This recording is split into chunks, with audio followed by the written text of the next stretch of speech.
এটা অস্বীকার করার কোনো জো নাই যে আমাদের আমলাতান্ত্রিক জটিলতা কিন্তু আমাদের আছে এবং এই নজির অব্যাহত রাখতে হবে।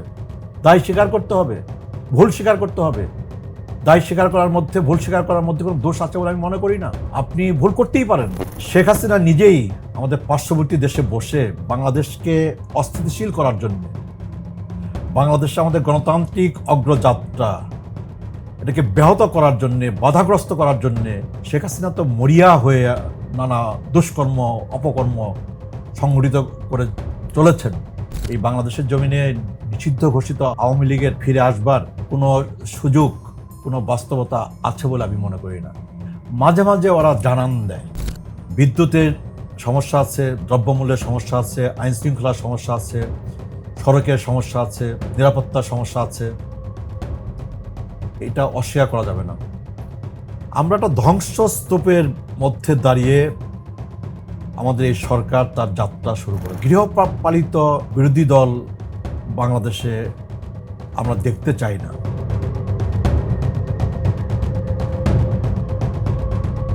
জুলাইয়ের গণঅভ্যুত্থানের পর বদলে গেছে বাংলাদেশের রাজনৈতিক বাস্তবতা।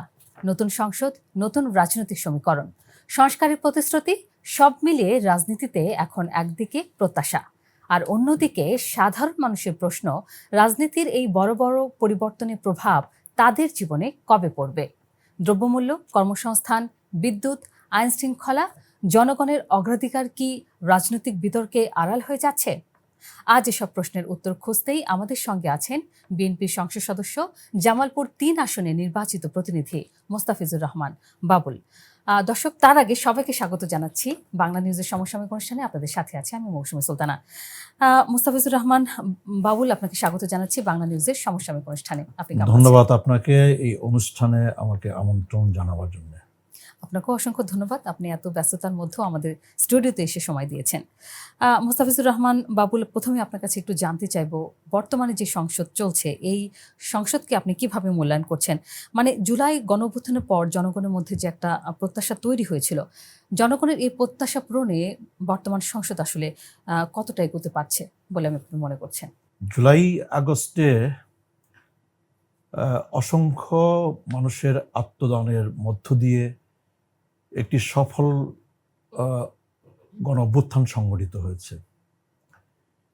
এই গণ অভ্যুত্থানের মধ্য দিয়ে ফ্যাসিবাদী শাসনের অবসান হয়েছে। বাংলাদেশ থেকে শেখ হাসিনা পালিয়ে যেতে বাধ্য হয়েছে এবং এই গণ অভ্যুত্থানের প্রেক্ষাপটেই গত 12ই ফেব্রুয়ারিতে বাংলাদেশের ইতিহাসে একটি অবাধ, নিরপেক্ষ, সুষ্ঠু জাতীয় সংসদ নির্বাচন অনুষ্ঠিত হয়েছে। এই নির্বাচনে বাংলাদেশের মানুষ নির্ভয়ে, নির্বিঘ্নে ভোটকেন্দ্রে উপস্থিত হয়ে তাদের ভোটাধিকার প্রয়োগ করেছেন এবং জনগণের ভোট নিয়ে, জনগণের ম্যান্ডেট নিয়ে এই জাতীয় সংসদ গঠিত হয়েছে। জাতীয় সংসদে বিএনপি 2/3 সংখ্যাগরিষ্ঠতা নিয়ে সরকার গঠন করবার সুযোগ পেয়েছে। আবার এই জাতীয় সংসদেই একটি শক্তিশালী বিরোধী দলের উপস্থিতিও আমরা লক্ষ্য করছি। ইতিমধ্যে 5 মাস সময় পার হয়ে গেছে। জাতীয় সংসদের 2টি অধিবেশন সমাপ্ত হয়েছে। জাতীয় সংসদের প্রথম অধিবেশন, জাতীয় সংসদের বাজেট অধিবেশন, গুরুত্বপূর্ণ অধিবেশন অতি সম্প্রতি সমাপ্ত হয়েছে। এই 2টি অধিবেশন সমাপ্ত হবার পর এটা নির্দ্বিধায় আমি বলতে পারি যে জনগণ জুলাই আগস্টে রক্তক্ষয়ী অভ্যুত্থানের পরে, একটি অবাধ, নিরপেক্ষ, সুষ্ঠু নির্বাচনের পরে যেই জাতীয় সংসদ প্রত্যাশা করেছিলেন, এই 2টি অধিবেশন অনুষ্ঠিত হবার পর এটা আমি বলতেই চাই যে জনগণের সেই প্রত্যাশা পূরণে জাতীয় সংসদ সক্ষম হয়েছে, সফল হয়েছে। আমরা সরকারি দল যেমন দায়িত্বশীল আচরণ করতে চাই, সরকারের থেকে জাতীয় সংসদের ভেতরে সরকার পরিচালনায়, একই সাথে আমরা সরকারি দল সংসদের ভেতরে একটি দায়িত্বশীল বিরোধী রাজনৈতিক প্রতিপক্ষ আমরা দেখতে চাই। আমরা বাংলাদেশে গৃহপালিত বিরোধী দল বাংলাদেশে আমরা দেখতে চাই না। আমরা চাই শক্তিশালী, কার্যকর, দায়িত্বশীল বিরোধী দল, যারা সংসদের ভেতরে থেকে দায়িত্বশীল ভূমিকা পালন করার মধ্য দিয়ে দেশ পরিচালনায় দেশকে এগিয়ে নিয়ে যাওয়ার ক্ষেত্রে সরকারের সকল ভুল ত্রুটি ধরিয়ে দিতে সক্ষম হবেন এবং বিরোধী দলের দায়িত্বশীল আচরণের মধ্য দিয়ে এবং সরকারের দায়িত্বশীল ভূমিকার মধ্য দিয়ে দেশ তার কাঙ্ক্ষিত পথে এগিয়ে যাবে, এগিয়ে যেতে পারবে বলে আমি মনে করি। কিন্তু মোস্তাফিজুর রহমান বাবুল, আমরা যেটা দেখছি সংসদে ইদানিং নানা বিষয়ে উত্তাপ ছড়াচ্ছে সংসদে, সেটি কি মনে হয় যে আপনার এটি কি সুস্থ কোনো গণতান্ত্রিক বিতর্ক মনে হচ্ছে আপনার, নাকি এটি সেই পুরনো আমাদের যে সংঘাত আমরা দেখতাম সংসদে সেই পথে এগোচ্ছে বিএনপি? নিরুত্তাপ সংসদ আপনি কেন আশা করেন? সংসদ তো একটা নিরুত্তাপের জন্য না।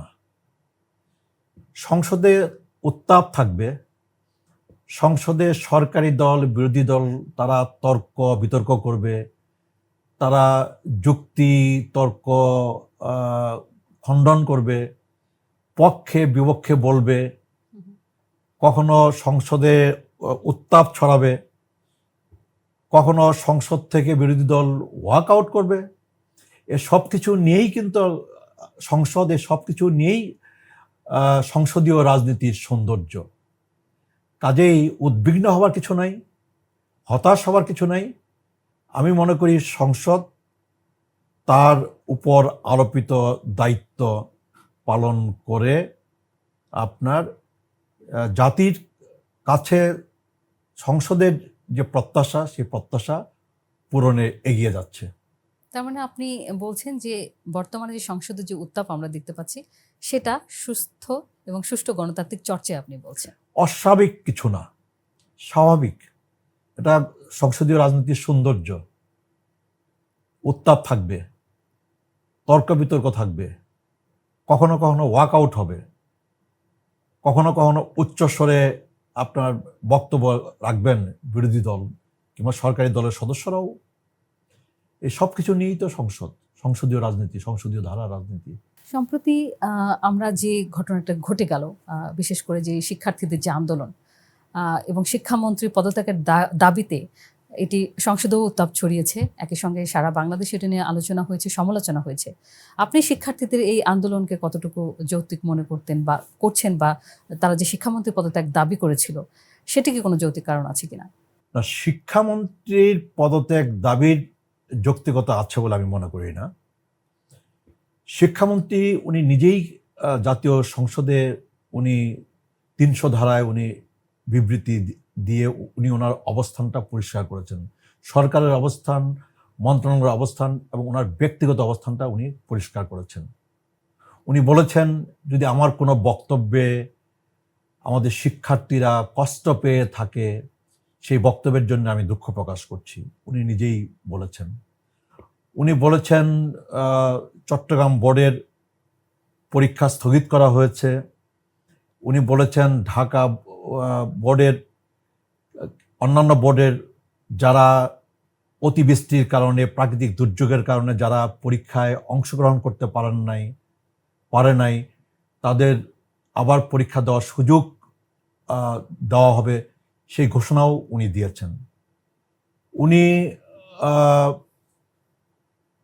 এই দুর্যোগপূর্ণ আবহাওয়ায় যথাসময়ে পরীক্ষা স্থগিত না করবার কারণে যেই দুর্ভোগ পোহাতে হয়েছে আমাদের শিক্ষার্থীদের, তার জন্য উনি দুঃখ প্রকাশ করেছেন।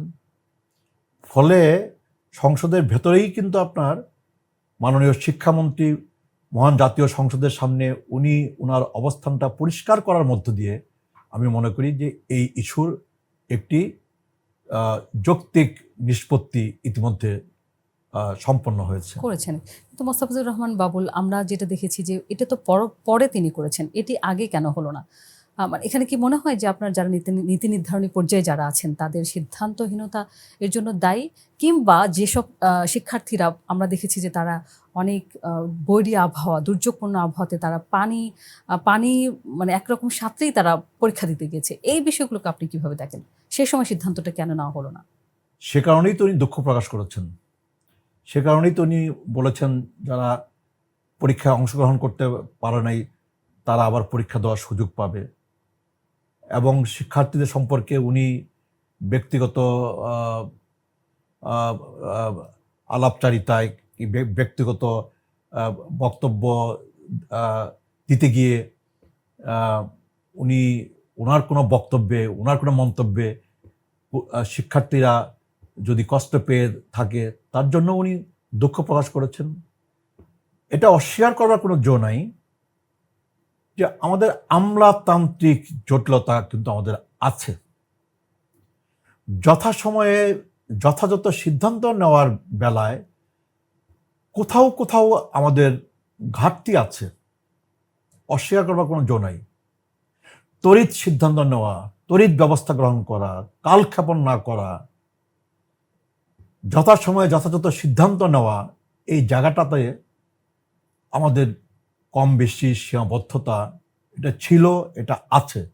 আমি আশা করি ভবিষ্যতে নানা ইস্যুতে, নানা পরিস্থিতিতে যারা দায়িত্বে আছেন তারা যেন আরও বিচক্ষণতার সাথে, আরও বুদ্ধিমত্তার সাথে তড়িৎ সিদ্ধান্ত গ্রহণ করতে পারেন। এবং তড়িৎ সিদ্ধান্ত গ্রহণ করা,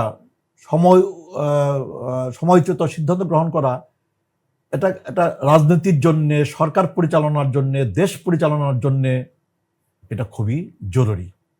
এটা অস্বীকার করার কোনো জো নাই। তাহলে কি আপনি বলবেন যে শিক্ষার্থীদের আন্দোলনটা যৌক্তিক ছিল? শিক্ষার্থীদের আন্দোলনের যৌক্তিকতা তো কম বেশি ছিল বলেই তো মাননীয় শিক্ষামন্ত্রী বলেছেন যে আমার কোনো বক্তব্যে যদি কেউ কষ্ট পেয়ে থাকে সেই বক্তব্যের জন্য আমি দুঃখ প্রকাশ করছি। যারা প্রাকৃতিক দুর্যোগের কারণে, দুর্যোগপূর্ণ আবহাওয়ার কারণে, অতিবৃষ্টির কারণে যারা পরীক্ষায় বসতে পারে নাই, পরীক্ষায় অংশগ্রহণ করতে পারে নাই, তাদের পরীক্ষা দেওয়ার ব্যবস্থা করছি। এটা হচ্ছে এই সরকারের একটা আপনার ইতিবাচক দিক, যে বিগত সময়গুলোতে আপনার দোষ স্বীকার করার কিংবা দুঃখ প্রকাশ করার, দায় স্বীকার করার কোনো নজির কিন্তু আপনার আমাদের দেশে, আমাদের রাজনীতিতে ছিল না। বাট বর্তমান সরকারের আমলে, জনাব তারেক রহমানের নেতৃত্বাধীন বর্তমান সরকারের আমলে দোষ স্বীকার করার, দায় স্বীকার করার, দুঃখ প্রকাশ করার এবং দুর্ভোগের জন্যে, কষ্টের জন্যে পরোক্ষভাবে দুঃখ প্রকাশ করবার, সরাসরি দুঃখ প্রকাশ করবার রেওয়াজ, নজির স্থাপিত হয়েছে। সংসদে বসে দুঃখ প্রকাশ করা, এটি একটা বড় একটা নজির স্থাপিত। এবং এই নজির অব্যাহত রাখতে হবে, দায় স্বীকার করতে হবে, ভুল স্বীকার করতে হবে। দায় স্বীকার করার মধ্যে, ভুল স্বীকার করার মধ্যে কোনো দোষ আছে বলে আমি মনে করি না।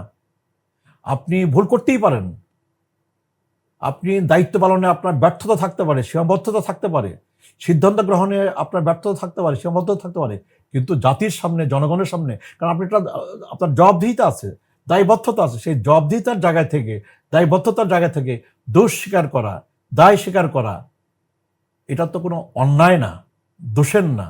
এই দায় স্বীকার করার মধ্য দিয়ে, দোষ স্বীকার করার মধ্য দিয়ে আমি মনে করি জবাবদিহিতা নিশ্চিত হবে। এবং জনগণ চায় যে বর্তমান সরকার দায়িত্বশীল মন্ত্রীরা, দায়িত্বশীল ব্যক্তিরা তারা দায়বদ্ধ থাকবে এবং তারা সব কিছুতেই জবাবদিহির আওতায় থাকবে। এবং সেই রেওয়াজ, সেই নজির আমরা লক্ষ্য করছি, এটাই আমাদের জন্য ইতিবাচক দিক। অবশ্যই, নিশ্চয়ই আমরা সেই নজিরটা আমরা দেখতে চাই, এবং এই নজিরের আপনি যেটি বললেন এই ধারাবাহিকতাটাও আমরা দেখতে চাই। কিন্তু মোস্তাফিজুর রহমান বাবুল, দেখুন আমরা যখন আন্দোলনটা দেখেছিলাম সেখানে আমরা কিন্তু, যেখানে শিক্ষার্থীরা ছিল, পাশাপাশি আমরা কিছু গণমাধ্যমে আমরা দেখেছি যে সেখানে কিন্তু যারা শিক্ষার্থী নয়, অছাত্র, তারাও কিন্তু এই আন্দোলনে ঢুকে পড়েছিল। তো আপনার কি মনে হয় এই আন্দোলনকে পুঁজি করে কোনো ধরনের বাংলাদেশের রাজনীতিতে অস্থিতিশীলতা বা অস্থিরতা তৈরি করার কোনো ষড়যন্ত্র বা কোনো ধরনের মনে হয়েছে কি আপনার, যে ধরনের কোনো একটি বা ছিল, ষড়যন্ত্র কোনো কিছু ছিল?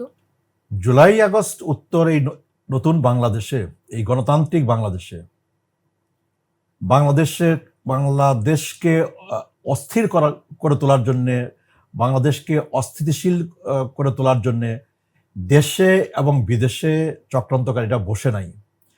শেখ হাসিনা নিজেই আমাদের পার্শ্ববর্তী দেশে বসে বাংলাদেশকে অস্থিতিশীল করার জন্যে, বাংলাদেশে আমাদের গণতান্ত্রিক অগ্রযাত্রা এটাকে ব্যাহত করার জন্যে, বাধাগ্রস্ত করার জন্যে শেখ হাসিনা তো মরিয়া হয়ে নানা দুষ্কর্ম অপকর্ম সংঘটিত করে চলেছেন।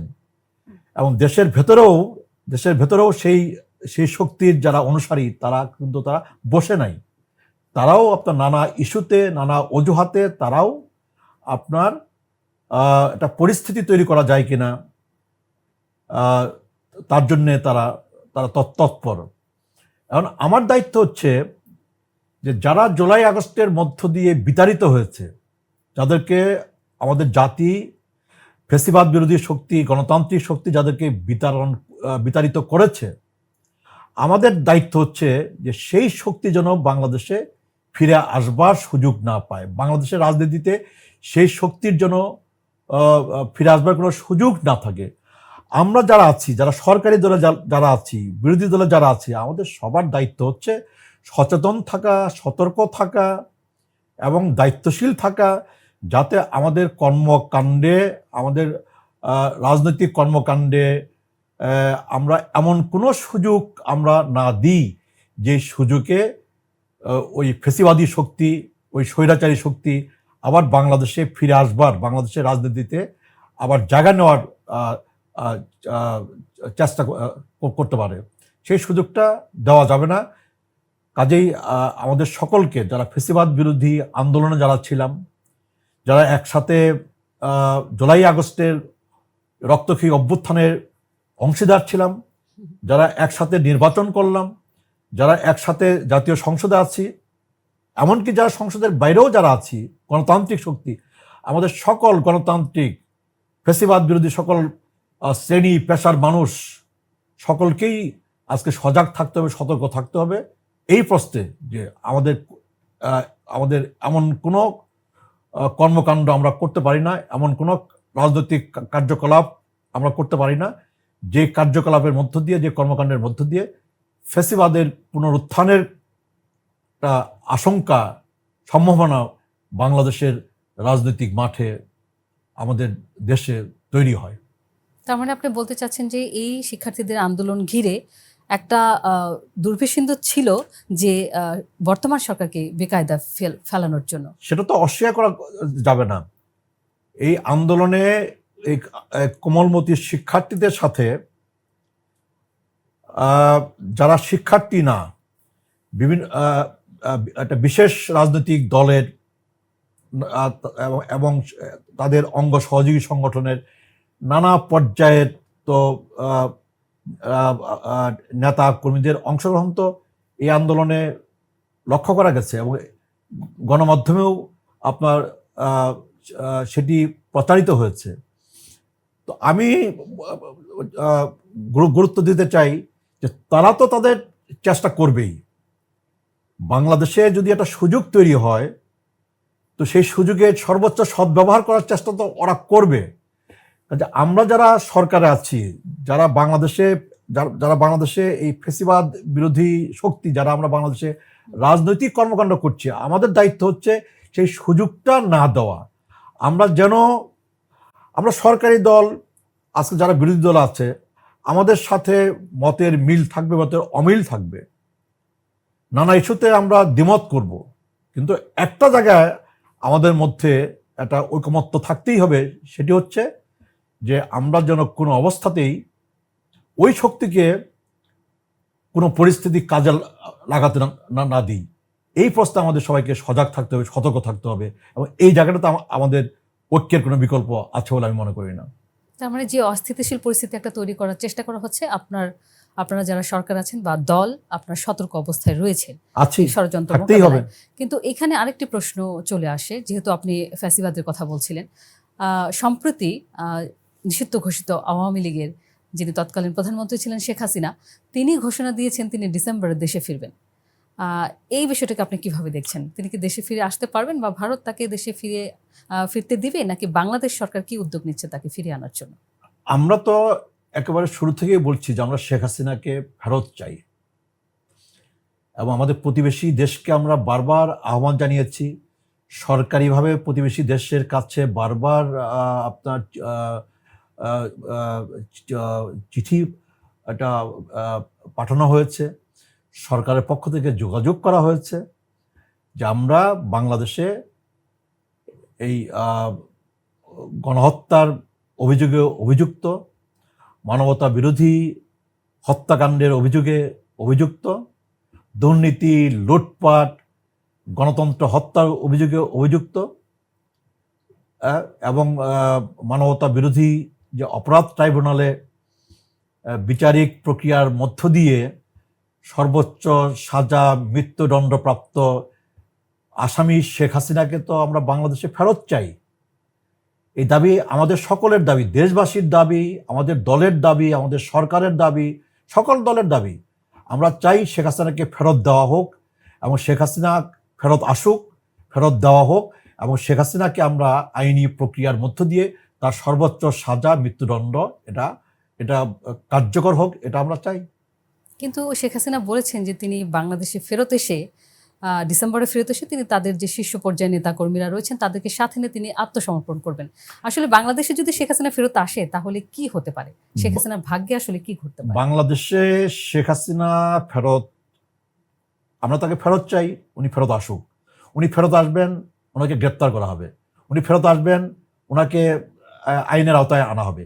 উনি ফেরত আসবেন, ওনাকে আইনি প্রক্রিয়া অনুসরণ করে, সর্বোচ্চ আইনি প্রক্রিয়া অনুসরণ করে তার বিরুদ্ধে যে দণ্ডাদেশ, সেই দণ্ডাদেশ কার্যকর করা হবে আর কি।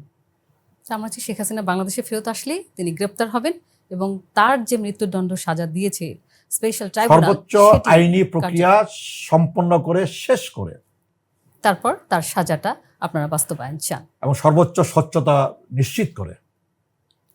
আমরা সম্প্রতি দেখছি যে বিভিন্ন জায়গায়, আপনি নিজেও জামালপুরের সংসদ সদস্য নির্বাচিত, বিভিন্ন মফস্বল অঞ্চলগুলোতে শুধু না, ঢাকাতেও আমরা দেখছি নিষিদ্ধ ঘোষিত আওয়ামী লীগ এবং ছাত্রলীগও তারা মাঝে মাঝে আমরা দেখছি ঝটিকা মিছিল করছে, বিভিন্ন জায়গায় মিছিলগুলো আমরা দেখছি। আপনার কি মনে হয় বাংলাদেশে আবার নিষিদ্ধ ঘোষিত আওয়ামী লীগ এবং ছাত্রলীগ তারা সংগঠিত হচ্ছে বা তারা ফিরে আসার জন্য আবার চেষ্টা করছে? তারা ফিরে আসার জন্য চেষ্টা করবে, তারা সংগঠিত হওয়ার জন্য চেষ্টা করবে, কিন্তু এই বাংলাদেশের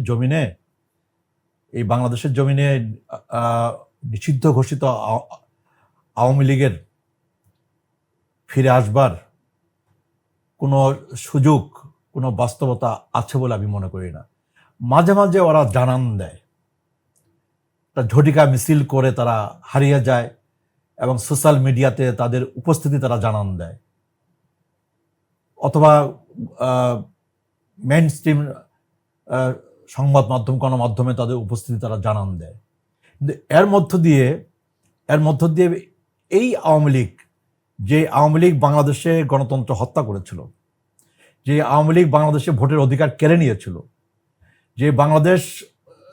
যে আওয়ামী লীগ বাংলাদেশের মানুষের মৌলিক অধিকার ভুলণ্ঠিত করেছিল, যে আওয়ামী লীগ, শেখ হাসিনার নেতৃত্বে যে আওয়ামী লীগ বাংলাদেশে দুর্নীতি, লুটপাটের রাজত্ব কায়েম করেছিল, এবং যেই আওয়ামী লীগ 15 বছর ধরে অসংখ্য খুন এবং গুমের অভিযোগে অভিযুক্ত, যে আওয়ামী লীগ গত জুলাই আগস্টের 36 দিনের হাজার হাজার মানুষকে হত্যা করেছে, হাজার হাজার মানুষকে আহত করেছে, যে আওয়ামী লীগ শত শত ছেলে মেয়েকে পঙ্গু করেছে, শত শত ছেলে মেয়েকে অন্ধ করেছে, সেই আওয়ামী লীগ, যে আওয়ামী লীগ বাংলাদেশের আপনার ব্যাংক, ব্যবসা বাণিজ্যকে ধ্বংস করেছে, বিচার ব্যবস্থাকে ধ্বংস করেছে, প্রশাসনিক ব্যবস্থাকে ধ্বংস করেছে, বাংলাদেশটাকে একটা ধ্বংসস্তূপে পরিণত করেছে, সেই জুলাই আগস্টে রক্তক্ষয়ী অভ্যুত্থানের পরে বাংলাদেশে সেই আওয়ামী লীগের ফিরে আসবার, আবার বাংলাদেশের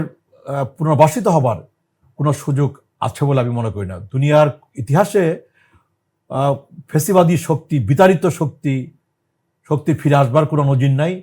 বাংলাদেশেও তারা আস্ফালন করবে, তারা নানা অপতৎপরতা করবে, বিদেশের মাটিতে বসে তারা নানা বক্তব্য হাজির করবে, কিন্তু এর মধ্য দিয়ে দেশের ভেতরেও তারা নানা ঝটিকা মিছিল, নানা অশুভ তৎপরতায় নিজেদেরকে তারা সম্পৃক্ত করবার চেষ্টা করবে, কিন্তু আমি মনে করি না যে এই শক্তির বাংলাদেশের রাজনীতিতে পুনর্বাসিত হবার আবার জায়গা ফিরে পাওয়ার কোনো সুযোগ আছে বলে আমি মনে করি না। তারা পাবে না, বাংলাদেশ তাদেরকে সেই সুযোগ দেবে না। এবার একটু অন্য প্রসঙ্গে আসি, মানে যেহেতু আমরা আওয়ামী লীগের প্রসঙ্গে কথা বলছিলাম, এবার একটু এনসিপির প্রসঙ্গে যেতে চাই। আমি শুরু করেছিলাম যেহেতু জুলাই গণ অভ্যুত্থান দিয়ে, এবং জুলাই গণ অভ্যুত্থানের পরেই 5ই আগস্টের পর কিন্তু একটা নতুন বাংলাদেশের জন্ম হয়েছে। আপনার দীর্ঘ 17 বছর পর বাংলাদেশের ক্ষমতায় আবার বিএনপি এসেছে। আমরা তারেক রহমানের সরকারকে দেখছি, নানা রকম পরিবর্তন দেখছি, এবং বিশেষ করে প্রধানমন্ত্রী তারেক রহমানের যে ইতিবাচক পরিবর্তনগুলো, বা তারেক রহমানের যে ইতিবাচক, তার যে সাধারণ মানুষের সঙ্গে মিশে যাওয়ার প্রবণতা, সেটাও আমরা দেখছি। কিন্তু আমি প্রথমে একটু তারেক রহমান প্রসঙ্গে পরে যাবো, তার আগে একটু এনসিপির প্রসঙ্গে যেতে চাই, যেহেতু জুলাই অভ্যুত্থান দিয়ে শুরু করেছিলাম। আপনার কি মনে হয় যে জুলাইয়ের যে চেতনা ছিল, সেই চেতনা থেকে সাধারণ মানুষ অনেকটা সরে এসেছে, নাকি এই যে জুলাই যারা হিরো ছিল, বিশেষ করে কিছু সমন্বয়কের কথা আমি বলতে চাই, কিছু সমন্বয়ক তারা যখন সাধারণ জীবনযাপন করছেন, এখন তারা বিলাসবহুল জীবনযাপন করছেন, এই বিলাসবহুল জীবনযাপন, সমন্বয়কদের বিলাসবহুল জীবনযাপনকে আপনি কিভাবে দেখছেন? জুলাই আগস্টের এই রক্তক্ষয়ী অভ্যুত্থানের পরে এই অভ্যুত্থানের অগ্রভাগে ছাত্র সমাজের যারা প্রতিনিধিত্ব করেছেন, সরকারে অংশগ্রহণ করা, সরকারের পার্ট হয়ে যাওয়া, এবং সরকারি অফিস আদালত দপ্তর থেকে, ব্যবসা প্রতিষ্ঠান থেকে নানা সুযোগ সুবিধা নেওয়া, সুযোগ সুবিধা গ্রহণ করা, নানা ব্যবসায়িক হাউজের পৃষ্ঠপোষকতা নিয়ে আপনার রাজনৈতিক দল গঠন করা, তারা কোন ব্যবসায়িক প্রতিষ্ঠান থেকে তাদের বিরুদ্ধে নানা অভিযোগ আছে, এটা সবাই জানে। তো এইটা কাঙ্ক্ষিত ছিল না, মানুষ আশাহত হয়েছে, মানুষ হতাশ হয়েছে। বাংলাদেশের রাজনীতিতে একটা তারুণ্যের শক্তির কিন্তু খুব দরকার ছিল, একটা বিকল্প তারুণ্য নির্ভর একটা রাজনৈতিক শক্তির, এটা বাংলাদেশের রাজনীতিতে খুবই দরকার ছিল। তারুণ্য নির্ভর একটা বিকল্প রাজনৈতিক শক্তি, একদমই তাই। এবং সেই সম্ভাবনাটা কিন্তু জুলাই আগস্ট তৈরিও করেছিল আর কি। সেই সম্ভাবনাটাকে ধ্বংস করার জন্য দায়ী কারা? দায়ী হচ্ছে আপনি যাদের কথা বলেন, ওরা দায়ী। ওদের ব্যক্তিগত উচ্চাভিলাষ, সরকারের অংশীজন আপনার হতে হবে, সরকারে থাকতে হবে, দল আপনার আপনার অফিস আদালতে আপনার বসতে হবে, আপনার নানা আপনার বাণিজ্যিক কার্যক্রমে সম্পৃক্ত হতে হবে, নানা বিজনেস হাউসের পৃষ্ঠপোষকতা নিতে হবে, নিজেদের চলাফেরা নিজেদের পারিবারিক জীবনে একটা পরিবর্তন আনতে হবে, আরাম আয়েশ বিত্ত বৈভবের মালিক হতে হবে। এইটা তো বাংলাদেশের মানুষ এই তরুণ সমাজের কাছে, এই ছাত্র সমাজের কাছে, এই তারুণ্যের শক্তির কাছে এটা তো আশা করে নাই। তখন যে একসময় আমিও ছাত্রনেতা ছিলাম, 90-এর ছাত্রগণ অভ্যুত্থানে আমি নেতৃত্বের ভূমিকায় কাজ করার সুযোগ আমারও হয়েছিল। আমাদের বিরুদ্ধে তো এই অভিযোগ নাই। আমরা তো সরকারের আপনার এমপি হইতে হবে, মন্ত্রী হইতে হবে, সরকারের আপনার ক্ষমতা ভাগিদার হইতে হবে, এই চিন্তা তো আমাদেরকে পেয়ে বসে নাই। কিন্তু এই জুলাই আগস্টের পরে আপনি যাদের নিয়ে বললেন, তাদের মধ্যে এই চিন্তা প্রবলভাবে কাজ করেছে, যেই কারণে এবং তাদের আপনার জুলাই আগস্ট পরবর্তীকালের তাদের কর্মকাণ্ড, তাদের চলাফেরা, তাদের আচার আচরণ, তাদের ব্যক্তিগত পারিবারিক জীবন, এবং এই সব কিছুই কিন্তু আপনার আমাদের দেশবাসীকে হতাশ করেছে। এবং একজন প্রাক্তন ছাত্র রাজনৈতিক আপনার নেতা, কর্মী, সংগঠক হিসেবে আমি দারুণভাবে হতাশ হয়েছি আর কি। তারেক রহমানের কথা বলছিলাম আমরা, প্রধানমন্ত্রী তারেক রহমান তিনি বাংলাদেশে একটা অনন্য নজির তৈরি করছেন। আমরা দেখছি যে তারেক রহমান তিনি নিজেই সাধারণ মানুষের মতো চলাফেরা করছেন, একই সঙ্গে হেঁটে বিভিন্ন জায়গায় যাচ্ছেন, তিনি ট্রাফিক সিগন্যালে গাড়ি নিয়ে দাঁড়িয়ে আছেন, স্ত্রী নিয়ে তিনি নিজে ড্রাইভ করে বিভিন্ন জায়গায় যাচ্ছেন। এটার সঙ্গে আমি আরেকটা বিষয় জানতে চাই, যেহেতু এখন বন্যা যখন চলছে, চট্টগ্রাম এবং নোয়াখালী ফেনীর দিকে যে বন্যা প্রবণতা এলাকাগুলো যে আছে, বন্যা কবলিত যে মানুষগুলো আছে, আমরা যেটা দেখছিলাম যে বিরোধী দলের নেতা জামায়াত আমির, তাকে আমরা দেখেছি যে তিনি একেবারে পানিতে নেমে বন্যার্তদের কাছে গেছেন। তো এখানে কিন্তু একটা সমালোচনা হয়েছে যে সে প্রধানমন্ত্রী তখন যাননি কেন। আপনার সংসদ কিন্তু চলছিল, আপনি ঠিকই বলেছেন যে বাংলাদেশে একটা নতুন ধারার রাজনীতি তৈরি করতে এবং রাজনীতিটাকে বদলে দিতে, রাজনৈতিক আচার আচরণ সংস্কৃতিটাকে পাল্টাতে আমাদের দলের সম্মানিত চেয়ারম্যান, বাংলাদেশের প্রধানমন্ত্রী, উনি কিন্তু ইতিমধ্যেই দেশবাসীর কাছে সেই ধারণাটা উনি কিন্তু পৌঁছে দিতে সক্ষম হয়েছেন। ওনার ব্যক্তিগত আচার আচরণ, ওনার ব্যক্তিগত কর্মকাণ্ড, সরকার পরিচালনায়, দেশ পরিচালনায় ওনার নানা উদ্যোগ, নানা কর্মসূচির মধ্য দিয়ে উনি প্রমাণ করেছেন যে উনি বাংলাদেশের রাজনীতিটাকে বদলে ফেলতে চান, বাংলাদেশের রাজনৈতিক সংস্কৃতিটাকেও উনি বদলে ফেলতে চান। বাংলাদেশের রাজনীতি এবং আপনার বাংলাদেশের রাজনৈতিক সংস্কৃতিকে বদলে ফেলার আকাঙ্ক্ষাটা কিন্তু এটা কিন্তু জুলাই আগস্টের আকাঙ্ক্ষা। জুলাই আগস্ট কিন্তু প্রচলিত ধারার রাজনীতির বিপরীতে নতুন ধারার রাজনীতি বাংলাদেশে প্রবর্তিত হোক, চালু হোক, এটাই হচ্ছে জুলাই আগস্টের অভ্যুত্থানের ভেতরকার চেতনা, আকাঙ্ক্ষা। এবং সেই চেতনাটাকে ধারণ করেই কিন্তু জনাব তারেক রহমান বাংলাদেশের রাজনৈতিক সংস্কৃতিকে পাল্টে দেওয়ার জন্যে উনি ওনার কাজ কিন্তু করে চলেছেন। আমাদের নির্বাচনের আগে বিভিন্ন রাজনৈতিক দলের পক্ষ থেকে নির্বাচনের ইস্তেহার ঘোষণা করা হয়। বিএনপি নির্বাচনের আগে 31 দফা কর্মসূচি জাতির সামনে পেশ করেছে, আবার নির্বাচনের আগে নির্বাচনের ইস্তেহারও জাতির সামনে হাজির করেছে। আপনি দেখবেন আমাদের দেশের রেওয়াজ যে নির্বাচনটা হয়ে যায়, সরকার গঠিত হয়, কিন্তু ইস্তেহার বাস্তবায়নের মুখ দেখে না। নির্বাচনের আগে যে রাজনৈতিক কর্মসূচি হাজির করা হয় দেশের সামনে, জাতির সামনে, সেই কর্মসূচি বাস্তবায়নের লক্ষণ আমরা দেখি না।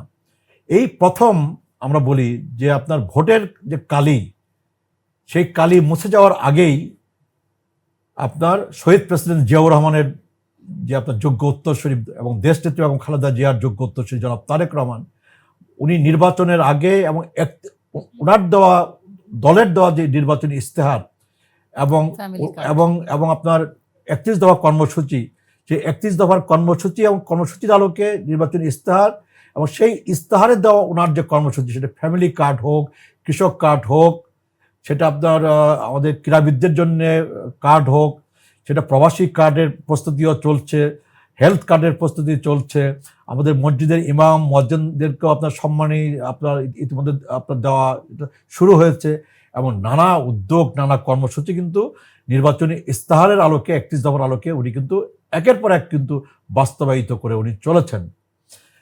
সাম্প্রতিককালে আমাদের চট্টগ্রাম অঞ্চলে পাহাড়ি বৃষ্টির কারণে এবং আপনার এবং পাহাড়ি ঢলের কারণে এবং বন্যার কারণে আপনার ওই অঞ্চলটা আপনার বন্যা কবলিত হয়েছে, জলাবদ্ধতার কবলে পড়েছে, লক্ষ লক্ষ মানুষ তারা পানি বন্দী হয়ে পড়েছে এবং অনেকেই তারা মৃত্যুবরণ করেছেন।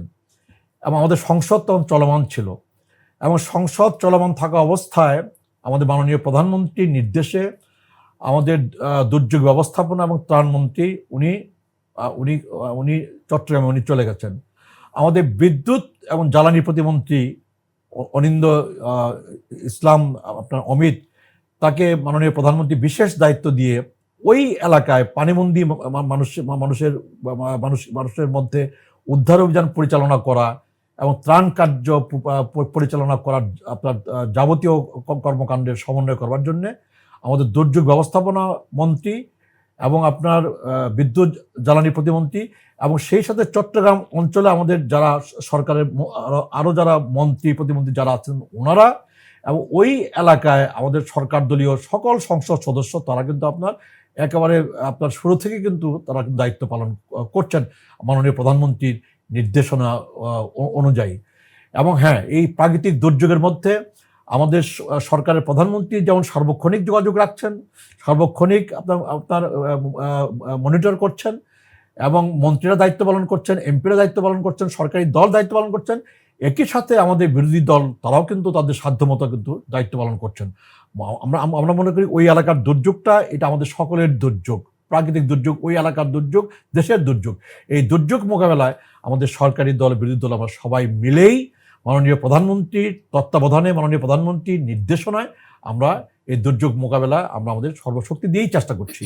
আপনারা কাজ করছেন। মোস্তাফিজুর রহমান বাবুল, আমরা অনুষ্ঠানে একেবারেই শেষ পর্যায়ে চলে এসেছি। একদম যাবার আগে একদম শেষ প্রশ্ন, সেটা হচ্ছে যে আমি শুরুতে যেটা জনগণের প্রত্যাশার কথা বলছিলাম, আপনিও বলছিলেন যে এই সরকারের নানা প্রতিশ্রুতি রয়েছে, নির্বাচনী ইস্তেহার রয়েছে। তো এখানে জনগণের প্রত্যাশা আসলে কতটুকু পূরণ হচ্ছে? দ্রব্যমূল্য একটা ব্যাপার রয়েছে, বিদ্যুৎ একটা ব্যাপার রয়েছে। বিদ্যুতের আপনি জানেন, আপনি নিজেও সংসদে আপনার এলাকার মানুষের জন্য বিদ্যুতের লোডশেডিংয়ে আপনি নিজেও বিব্রত হচ্ছেন এলাকায় গিয়ে, সেটাও আপনি সংসদে বলেছেন।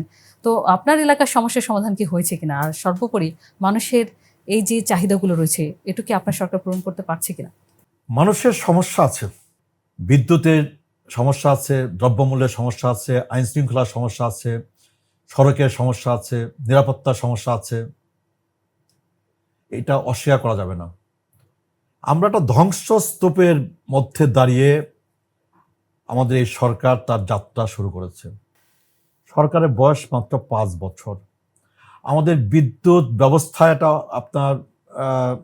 একটা অচল অবস্থা নিয়ে আমাদের কাজ শুরু করতে হয়েছে। আমাদের আইন শৃঙ্খলা পরিস্থিতির একটা অচল অবস্থা নিয়ে, একটা চরম অবনতিশীল আইন শৃঙ্খলা পরিস্থিতি নিয়ে আমাদের কাজ শুরু করতে হয়েছে।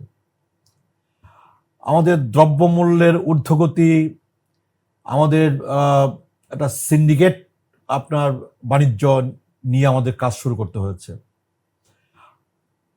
ফলে এই সরকারের কাছে জুলাই আগস্ট উত্তর এই সরকার, 12ই ফেব্রুয়ারি অবাধ নিরপেক্ষ নির্বাচনের মধ্য দিয়ে গঠিত এই সরকারের কাছে কিন্তু মানুষের বিপুল প্রত্যাশা। মানুষ চায় খুব দ্রুত দ্রব্যমূল্য যেন নিয়ন্ত্রণের মধ্যে থাকে। এটা তো আপনি স্বীকার করবেন যে গত রোজার মাসে দ্রব্যমূল্য নিয়ন্ত্রণের মধ্যে ছিল। বাজেট পেশ করার পর দ্রব্যমূল্য বৃদ্ধি পায়, কিন্তু বাজেট পেশ করার পরে এবার দ্রব্যমূল্য বাড়ে নাই, এটা আপনাকে স্বীকার করতে হবে। আইন শৃঙ্খলা পরিস্থিতি যে জায়গায় ছিল সেই জায়গা থেকে আপনার দিনে দিনে আইন শৃঙ্খলা পরিস্থিতির উন্নতি সাধিত হচ্ছে, এটাও আপনাকে স্বীকার করতে হবে। বিদ্যুৎ নিয়ে আমাদের সরকার কাজ করছে, এবং আমাদের জ্বালানি সংকট, এই সরকার ক্ষমতায় আসবার পরে আপনার আপনার যুক্তরাষ্ট্র ইরান যুদ্ধ, মধ্যপ্রাচ্যে যুদ্ধ, এবং একটা জ্বালানি সংকট নিয়ে কিন্তু আমাদের যাত্রা শুরু করতে হয়েছে। এবং সেই জ্বালানি সংকটের কারণে কিন্তু আজকে আমরা বিদ্যুৎ সংকটের মধ্যে আমরা আছি। ফলে এই জ্বালানি সংকট মোকাবেলা, বিদ্যুৎ সংকট মোকাবেলা, জনগণকে এই লোডশেডিংয়ের কবল থেকে আমার এলাকার মানুষকে এবং দেশবাসীকে পরিত্রাণ দেওয়া, এটা তো এই সরকারের দায়িত্বের মধ্যে পড়ে আর কি। কাজে দ্রব্যমূল্যকে আরও নিয়ন্ত্রণের মধ্যে আনা, আইন শৃঙ্খলা পরিস্থিতি আরও উন্নতি সাধন করা, এবং সেই সাথে মানুষ কি চায়? মানুষ চায় যেন একটি গণতান্ত্রিক বাংলাদেশ প্রতিষ্ঠিত হয়, যেন একটি নিরাপদ বাংলাদেশ প্রতিষ্ঠিত হয়, যেন একটি দুর্নীতিমুক্ত বাংলাদেশ প্রতিষ্ঠিত হয়, যেন একটি অনাচার মুক্ত, অবিচার মুক্ত বাংলাদেশ প্রতিষ্ঠিত হয়, যেন একটি ন্যায় বিচার ভিত্তিক সমাজ রাষ্ট্র বাংলাদেশে কায়েম হয়, যেন মানুষের অধিকার সুপ্রতিষ্ঠিত হয়।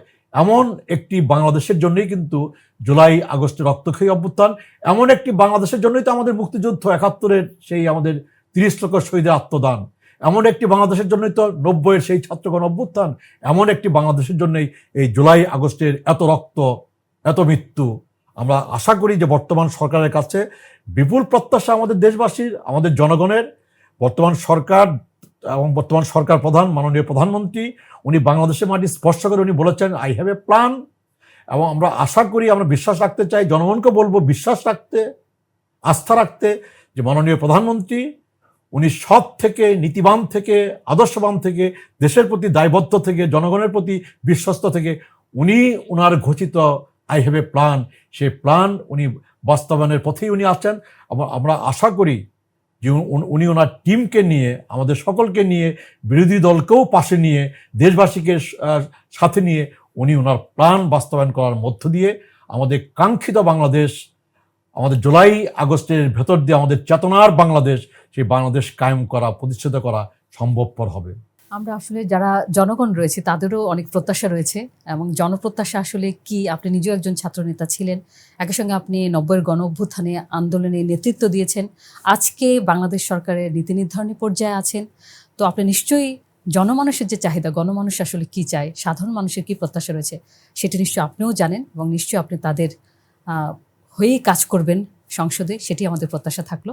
আপনাকে অসংখ্য ধন্যবাদ জানাচ্ছি মোস্তাফিজুর রহমান বাবুল আমাদের স্টুডিওতে এসে সময় দেওয়ার জন্য। আপনি অনেক ভালো থাকবেন। ধন্যবাদ আপনাকে এবং আপনার মাধ্যমে আপনাদের সকলকে, দর্শককে, শ্রোতাকে, যারা এই অনুষ্ঠান দেখবেন তাদের সকলকে অসংখ্য ধন্যবাদ আপনাকে। দর্শক, জুলাইয়ের গণ অভ্যুত্থানের পর বাংলাদেশের রাজনীতিতে যে নতুন প্রত্যাশা তৈরি হয়েছে, সেই প্রত্যাশা পূরণে সরকারের সামনে যেমন বড় দায়িত্ব, তেমনি রাজনৈতিক দলগুলোর সামনেও রয়েছে বড় পরীক্ষা। সংসদে বিতর্ক থাকবে, মত পার্থক্য থাকবে, কিন্তু শেষ পর্যন্ত রাজনীতির সাফল্য নির্ধারিত হবে জনগণের জীবনে কতটা পরিবর্তন এসেছে তার উপরেই। যে যেখান থেকে দেখছেন সবাই ভালো থাকবেন, সুস্থ থাকবেন এবং আশা করছি বাংলা নিউজের সাথেই থাকবেন। সবার জন্য শুভকামনা।